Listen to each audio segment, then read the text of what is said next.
So today is our year in review sermon. Today is the last Sunday of the church year, and I think it makes sense to do kind of a State of the Union message, but for the church on this day.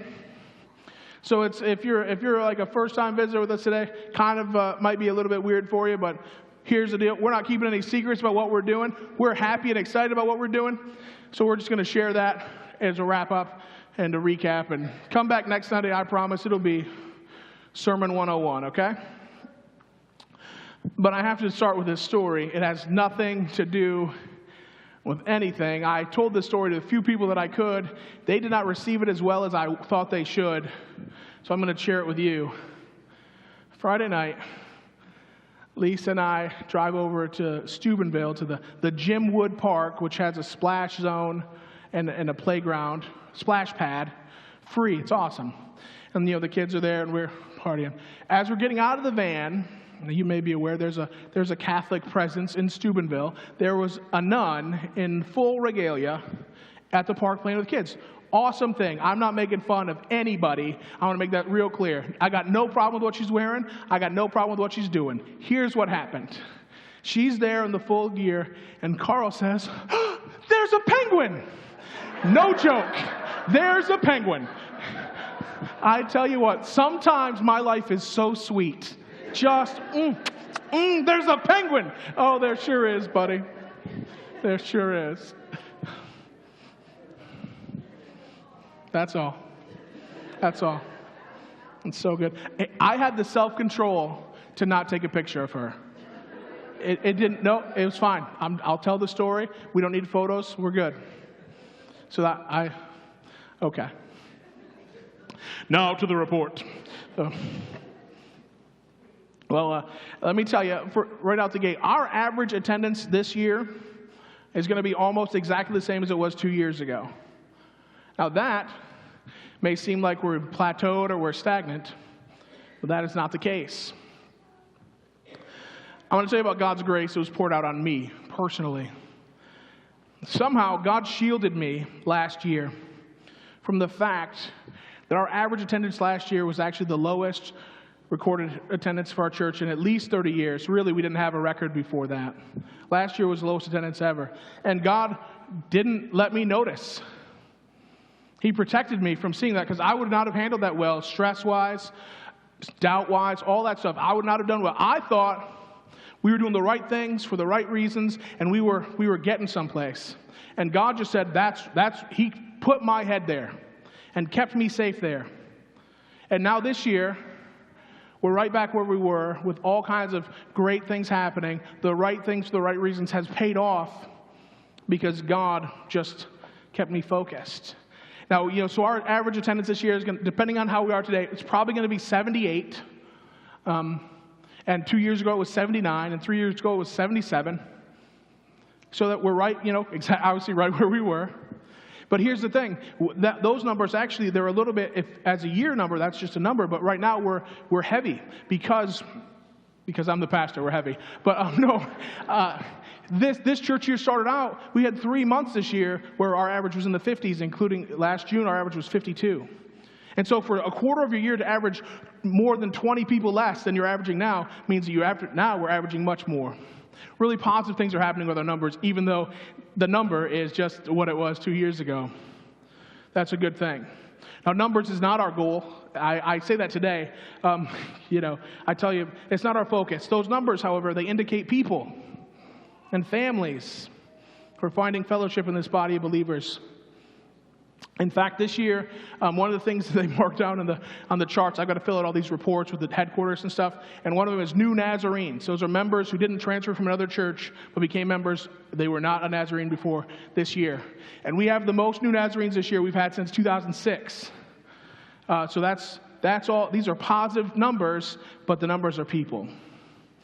The other side of our numbers aspect is we've seen a bit of a dip in our giving as a church. Our offering is slightly less this year than we had anticipated.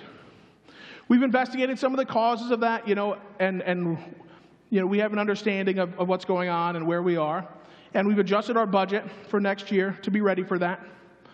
It's far from being a dire situation. I'm not to share any doom or gloom. We're really good. Officially, We're in the red for this year, but that isn't a clear view of things either. We chose to spend money from our savings to renovate our children's department, our nursery, and our teen room. Okay, I don't know if you've been upstairs, but we painted everything upstairs. We painted, did all kinds of, put in countertops in places. We put TVs in a number of Sunday school rooms. We did a lot of things like that. We did some electrical work. We made some significant upgrades to our sound system. Knowingly, that wasn't stuff in our budget. We spent money in our savings because it was safe and healthy, a healthy savings. We spent that money. So we're officially in the red for the year, but if you take away those special projects, we're in the black for the year. We brought in and spent what we intended to and have a cushion, but we spent some of our savings to some great things. Those renovations, those improvements are good. Still, we had some budgetary adjustments we made for next year to keep us in that place. I'm committed to two things: one, being financially responsible, and two, paying our budgets in full to the church as a whole, and we have done that. Every year I've been your pastor. We're going to do that this year. We'll continue to do it in the future, I anticipate. So we've got plans next year to be even further in the black. That's where we are. Now, I know that, as I think about our offering being down, I talk about money, even in offering time, I talk about it in a different way than I think a lot of pastors do. I don't want to beg you to give. I know that God will take care of us. I know that He will most likely do that through the giving of faithful followers, okay? Most likely He will take care of us by encouraging you in your spirit to participate in giving. That's usually how He has done it. So I think He's going to continue doing that. I'm looking into personally some training opportunities for me to perhaps communicate those things better in the future, but we're in good hands. We're in God's hands. Everything is good.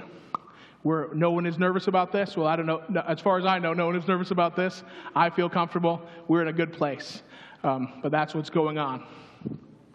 Our two biggest successes of this year are MOPS and Anchored by Grace. A year and a half ago, I sought out this local praise band to lead the worship at our women's conference. Do you remember way back when that happened? And they did, and they were great. And that relationship led them to becoming our guest worship leaders for a few months. And that grew it into us inviting them to stay for a year. And that year is ending today. But we agreed to take that time thing off. They want to stay. Teresa's done a great job. We want them to stay. I hear from you so often. So they're our worship band. That's them, Teresa and Anchored by Grace. Yeah. Thank you. That's great. They have helped. I hear from so many of you guys about how our services have changed for the better, about how just electric and alive the worship time is, and that's them, and I'm so glad about that.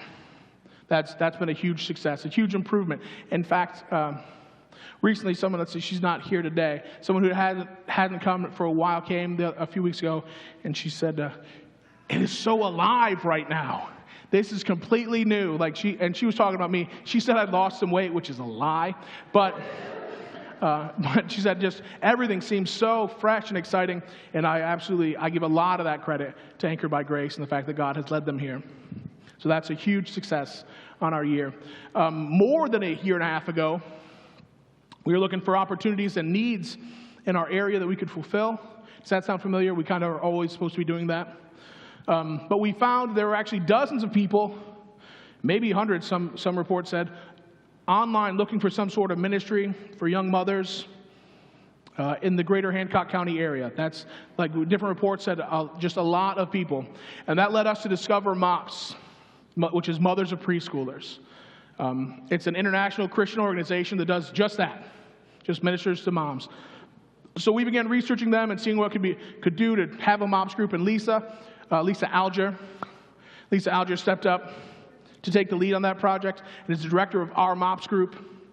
Our group started a little smaller than we'd hoped, but it has grown in both ways. That would be numerically, there are more people, but also relationally, between the women themselves, amongst them, and spiritually. Just tons of super positive things are happening in MOPS. And it is affecting us. And MOPS is a huge success, is what I'm trying to say. It is everything we could have hoped it would be and more. The goal of MOPS was and still is to minister to our community. It is not to grow our church. That's not the intention. That's not the point. That's not what we're trying to do. However, we have gained families from MOPS, and that is exciting and welcome. If you're sitting here right now, we're really glad to have you. We're really happy to be another part of how God is providing for you. That's the point. That's what MOPS is. That's what the church is. MOPS is a huge success, and we're really happy about that. Last year at District Assembly, they paraded all the pastors onto the stage, and we had to each tell one highlight from the year. The highlight that I chose, and that was actually the weekend when I'm sitting there looking at the book going, wait, that's our attendance? So that was it wasn't a great weekend for me. But as I looked at it, I'm like, oh, what highlight is there well, we're at the lowest attendance we've ever had. That's not a call to highlight. So I had to come up with something, and I had one. It's no problem. The highlight that I chose that we had a number of new leaders for that coming year. People were saying yes to the Lord, to serve and to lead in our church. And that was what it was going to take to overcome those numbers, to continue to do what this church is supposed to be doing. We were going to need new leaders to step into new roles. Now, if you look at all the different areas of ministry in our church, there are about 16 leadership positions. Like, I've got a list of them in my office. Just this ministry, this person, this ministry, this person. Last year, we had 6 leaders who were going to do that job that had done it the year before. We had 6 people that were continuing to do that job. And so that required 10 new leaders. That was the highlight for the year. We've got 10 new leaders. The church, whose attendance I think was 64, has 10 new leaders this year. That was absolutely a praise, and that has resulted in a ton of positive things. So this year, I'm excited to tell you that instead of 6 old leaders, this year we have 11 old leaders who are going to fill in those jobs. And so our leadership team is growing. And that we have fewer positions to fill, fewer emergencies. Well, we got to find somebody to do this. And that is good. That is the result of the things that I thought was happening last year when our attendance was so bad. I thought, good, right things, right reasons, let's go. It's paying off, and it has been. One of the most significant issues in churches today, and one that we face, is burnout. It's a thing for pastors, but it's also for those who work and serve in churches, especially as statistically attendance is going down in churches. And so the fewer people are doing just as many jobs, and so they end up doing more jobs, and they get exhausted. People are giving their time and talents over and over, and at some point they feel like they have nothing left. They need a break. And often those breaks don't have an end date in mind. People simply stop serving. I'm burnt out, and I'm done, is what they end up with. So I want to tell you, when I'm eliminating programs, when I'm canceling services, it is often burnout as the greatest cause. I'm trying to avoid it. We can do everything for a little while, but we can't do it for the long haul. And so as we grow and as we struggle and as we find new leaders and as we continue to use our old leaders and help them, I've got to find gaps. I've got to find breaks. I've got to find a chance for them to breathe so they can feel strong and ready to continue, so that I don't instead get a phone call that's, it's time for me to be done. Because that's what leaves the church in a real mess. Our servants and workers are tired, and I'm trying to create opportunities for them to catch their breath while we encourage and equip new workers and servants in our congregation to come alongside them. That's what we have to do. I was reading a thing in the Weirton Times. An editorial someone wrote about the city and how it was functioning, and how they used to have these 3 guys that worked for the city, and they could fix anything. But they've all moved on to other things or retired. And so the city's kind of struggling to figure out how to overcome that problem. And I thought, well, this is what is happening in the church too. It's not just a church problem. For some reason, a few generations back, we just quit understanding that we're supposed to teach the next generation how to do what we're doing. We're supposed to replace ourselves. And so we can't start fresh. We can't do anything. We got to fix it while we continue to go. We got to, hit the ground running and keep running and bring them alongside and raise up leaders. So that's what we're trying to do. It is important to me, and I'm very aware of it. Our 2 biggest successes this year are things that I'm not in charge of. Did you notice that? I mean, I was leading the music, and then we got Teresa to lead the music, and now it's great. I mean, I was never going to be a mother of a preschooler. Have you seen Twins? That's not it. Junior with Arnold Schwarzenegger. Never mind. He has a baby. But our two big successes are things I'm not in charge of. The truth is this church will thrive and succeed only to the extent that our people serve and lead it to do so. I'm helping guide our course, but the work is done by you. So I need to find ways for you to get rest and feel strong so you aren't surprised. So we're not surprised by a burnt-out person taking a break that we're not prepared for. I need to continue to offer you opportunities to learn how to be a leader and chances and partnerships and all those trainings and things. But you're going to do the best things that are going to happen to this church with God's help. It's going to be you guys. One of the problems that I see is that when we ask someone to serve, it is essentially for life. If you get asked to be an usher or a Sunday school teacher or anything else, you're going to have to quit that job in order to get a break. That is how it has been done for a very long time. But that model is failing, and that's part of the problem. It's hurting churches as it fails. We need to adjust what we ask and what we expect, because people agreeing to serve, we shouldn't be asking them to serve for life. Okay? So just be, hopefully so if I come to you sometime soon and say, I'd like you to do this, I'm not asking you to sign away forever. And we can talk about that. It's okay to say, I'll do this for a season or a year, or I'll do this until my kids are this old, or until my whatever. It's okay. That's totally understandable and appropriate. That's how we should do this.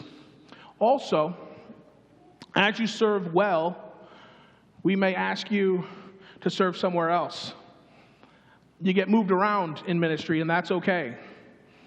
There's a reason. The reason is when people see someone doing something well and it's set up correctly, they see it as an attainable opportunity. You know, oh wow, Mildred is so faithful to serve in the nursery. I could probably do that too. That would be great. So if enough people step up because of Mildred's example, we may move Mildred out of the nursery to another place that has a need.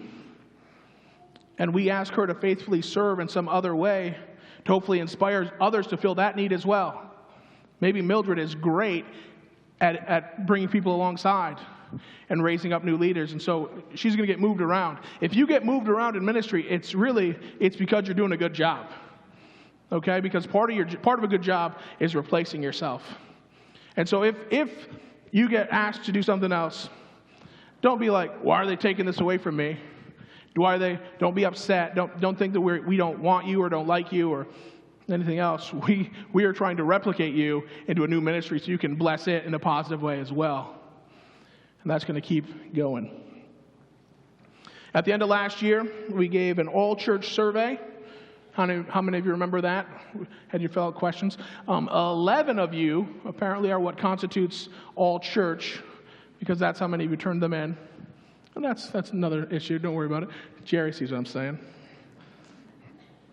The results of those 11 surveys, we compiled them, looked at them as a board. And the three things we took away as the biggest ideas and requests were to get a band, check. To start a Sunday school class for new believers, which we did with the foundations class, check. And we're going to explore more of that in the future as well, just so you know. And the third thing that came up on that list was perhaps we would have a revival. It's been some years since we've invited an evangelist to hold special meetings here. But this coming September, Dr. Chick Shaver is going to be here for a Spiritual Emphasis Week. It's going to be, hopefully, revival. But I'm excited about it. We're going to have a special musical guest. And you'll obviously hear a lot more about that in the future. It's not coming until September, but plans are underway. I point all that out to demonstrate that we as a church leadership are listening to our people, and the results of that collaboration is great. You know, when those people wrote in those ideas, the results will be implemented, and here good things are happening. So I encourage you, I ask for you, please do that. You may remember that 2 years ago, In the State of the Church service, I announced a theme verse for the year, and that verse was Psalm 78:4. Who remembers that? It's okay. The verse says, "We will not hide these truths from our children. We will tell the next generation about the glorious deeds of the Lord, about his power and his mighty wonders." We had it on a poster in the foyer for a year. That focus absolutely led into our renovation of all the young people's department. I mean, that, as we said, this is going to be what we're going to be about, and then we put our money where our mouth was.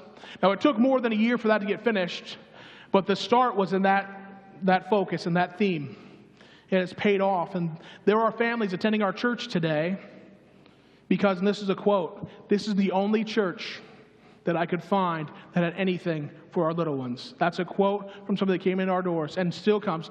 Not here today, ironically. They're a regular, faithful attender. And they said, we couldn't find any place else that we could put our kids in nursery or children's church or teens and be confident they were going to be happy and safe. And so that is a success. That's exactly what we wanted 2 years ago. We said, this is a focus we need to have. And so, boom, success. Last year, I declared that the theme verse would be Matthew 4:19. Who remembers that? The poster's still up. Jesus said, "Follow me, and I will make you fishers of men." We did a full Sunday school season of evangelism training. We focused on outreach in some new ways and in some old ways. Now, the calendar year ends today, but we expect to see more from that. In the same way with the kids, it's still going to pour over. We have gained something. We're not ending that season. We're just advancing to another season. We took in 10 members this month. The most we've had in a number of years. New folks joining our people. And it's not just members either. We'll talk about that in a minute. Well, new members aren't the only people we celebrate. There are at least 4 other family units coming here, calling us their church home, that just walked in this year and found us to be welcoming and friendly, and often said, it feels like family, feels like home. We are being made fishers of men, just as Jesus said. In fact, there's one of our new members, again, not here today. It's the rain. I don't know. Basically, we talked about just introduce yourself to your neighbors. Go walk the streets, pray for them, and invite them to church. And there was one lady who was a member of our church today because her neighbor met her and said, you want to come to my church? Never a believer before, has found salvation in Jesus Christ and has joined our church because of the response to that theme in the season of our church, what was happening. They become fishers of men, and they're not done. They're still in the ministry with their neighbor, constant. That's the point. Discipleship now. But it's the result of these themes, of these focuses. We're being made into fishers of men. I didn't know what the theme verse for this year was going to be until this Wednesday. 4 days ago, I heard Revelation 21:5 in men's Bible study, and the Holy Spirit said, there it is. We don't have a plan to start any new ministries this year.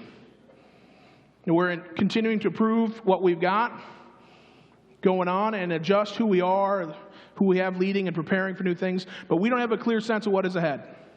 Not yet. One of the trainings that I'm currently participating in suggests that the church today needs a new scorecard. That's what they say. It needs a new scorecard. Do you remember the movie Planet of the Apes? Probably familiar with it. Charlton Heston crash lands his spaceship on this unknown planet, and monkeys are in charge, and humans are slaves. You remember this movie. It's been remade. The movie is from 1968, so I shouldn't have to say spoiler alert. But it turns out that the planet is Earth 2,000 years into the future. The planet is unrecognizable because of all the changes that have taken place. Okay, at the end of the movie, he sees the Statue of Liberty in the sand. He says, holy cow, this is Earth. The church model that was built for the Church of the Nazarene in 1908 is a planet that is unrecognizable today. As such, the ideas like changing the scorecard is that we need to figure out what we really need to be counting as victory We need to figure out what we really need to celebrate and how we know we're being successful, because this is a new planet. There's a lot more that can be said about that idea, and probably will be. But I took that idea literally. Sometimes I'm a black and white guy. I took it literally, and I've come up with a new scorecard.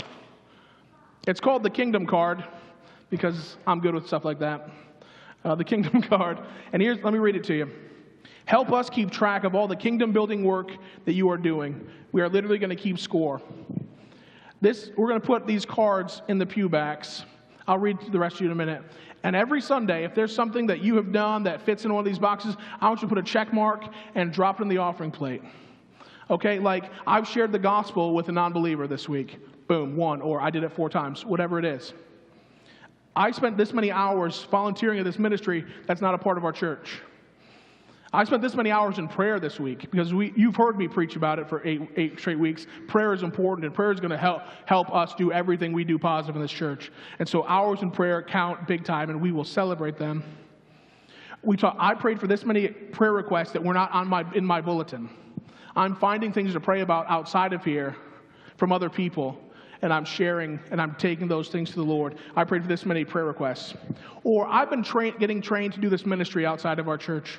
If it's getting to be a food prep person at a soup kitchen, or to be, anything. If you're learning how to counsel people, or to do home repair after wind damage, any ministry. If you're learning how to speak Greek so you can read the New Testament as it was written, whatever you're doing, I'm spending time in training. Mark it down and put it in, because we're literally changing the scorecard.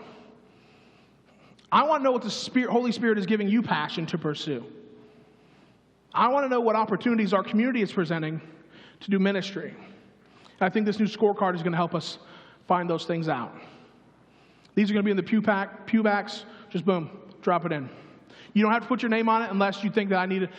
Here's the bottom. It says, please write on the back any kingdom work you've done that doesn't fit in these boxes. This isn't all I want you to do. I want you to do what the Spirit is leading you to do. But if you think it's something we should know about, write it down and put it in the offering plate. And if you think I need to understand it and talk to you more, then put your name. Otherwise, we don't need to know. I don't know who's doing it. We're just going to celebrate that it's happening. Okay? We're going to tally these numbers, and we'll report them in the bulletin from time to time. But this card is actually going to be the centerpiece of my district assembly report for next year. I'm going to account for what we did based on what we say on these cards. And who knows? We're opening the door for the Spirit to speak through any one of us to find what we should be doing, or where we should be at, how we should be ministering. And it's not necessarily that one person is doing a thing, so we're all supposed to do it. We're just going to celebrate what God is doing and see where He leads us. So Revelation 21:5 says, well, it's long. This is the part. God is speaking. He says, I'm telling you, John, write this down. Behold, I am making everything new. That's it. He is making everything new. I'm not sure what is coming this year, but I know who's behind it. God is on the throne and is making everything new. So let's continue to pray from our bookmark, the list from Acts, those prayer requests. Let's continue to meet and read and grow individually, and continue to find ways to reach those who don't know Jesus. I look back over a bunch of my first sermons here. I couldn't find where it is the first time that I said this, but you probably remember me saying over and over, good days are ahead. I said that a lot a couple years ago. Lately, I've been saying we're having good days, because we certainly have been. But here's the thing, they're both true. We are having good days, and good days are ahead. And the reason, God said, is look around. I'm making everything new. So praise the Lord.